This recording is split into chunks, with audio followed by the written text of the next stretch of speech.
Hello all, Radhe Radhe. तो ये जो प्यारा सा बच्चा है जो खाना खाता है हमेशा मेरे साथ, वो अब नहीं है इस दुनिया में, लेकिन उसका शरीर गया है, आत्मा अभी भी हमारे साथ है। और ये एकादशी के दिन गया था, तो वो हरि चरणों में भी है, ऐसा माना जाता है, ऐसा कहा जाता है और ऐसा ही है।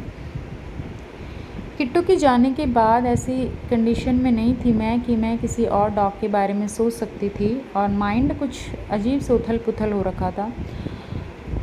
और मुझे बहुत से लोगों ने बोला नया डॉग अडॉप्ट कर लो, ये अडॉप्ट कर लो, वो अडॉप्ट कर लो, अच्छी अच्छी ब्रीड से अडॉप्ट कर लो, किट्टू जैसे एक और पग ले आओ। लेकिन ये पॉसिबल नहीं होता है, क्योंकि हमारा कोई मेंबर होता है तो उस मेंबर की जगह कोई नहीं ले सकता। तो वही चीज़ बस किट्टू के साथ भी है हमारी, कि हमारा किट्टू ही बस हमेशा हमारा रहेगा।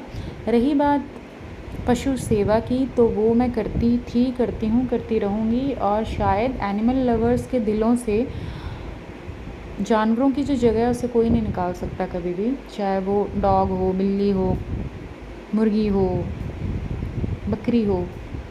तो वो चीज़ तो अलग है, बट ये बात चल रही थी माइंड में कि अब किसी को घर में नहीं लाना, और जिसकी सेवा करनी होगी वो बाहर ही करेंगे। किट्टू के घर में कोई नहीं आएगा। जो मेरा पग था उसका नाम किट्टू है, तो यही लगता था मुझे कि किट्टू की जगह मैं अब किसी को नहीं दूँगी, और ना मैंने दी।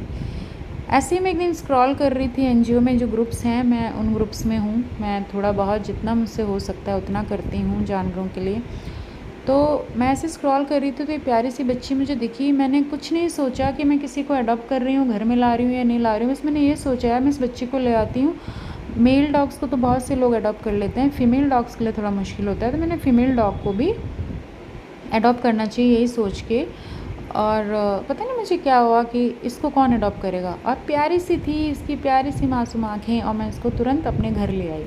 जैसे ही मैं इसे घर लेके आई, सितंबर में किट्टू गया, अक्टूबर में इसको लेके आई, और इसका सारा मैंने वैक्सीनेशन वगैरह कराया। और सब कुछ ऐसा था कि अब ये मोटिव पहले से ही था मेरा, बट वो मोटिव अब और मजबूत हो रहा था कि अब जानवरों की और अच्छे से सेवा करनी है, और किट्टू को खुश रखना है, उसकी आत्मा को। और मैंने एक चैनल भी बनाया किट्टू फॉरएवर का, यही जो चैनल है ये जिसमें मैं ये वीडियो डाल रही हूँ। जैसे ही मैंने ये सब चीज़ें डिसाइड की, वैसे ही मार्च में मेरा पता चला कि मुझे कैंसर है। बस उसके बाद कटीली मेरे से ज़्यादा नहीं रह पाई, और मैंने इसे दे रखा है कहीं सुरक्षित हाथों में। वहाँ ये अच्छे से खा पी रही है, और मैं ठीक हो जाऊँगी तो मैं इसको वापस ले आऊँगी। अभी कीमोथेरेपी डन हो गई है, अब रेडियोथेरेपी चल रही है। और आगे भी आप लोगों की दुआओं से मैं कटीली से रिलेटेड या बाकी सारे डॉग्स के रेस्क्यू से रिलेटेड अपडेट्स लेके आऊँगी। चैनल को सपोर्ट कीजिएगा। राधे राधे।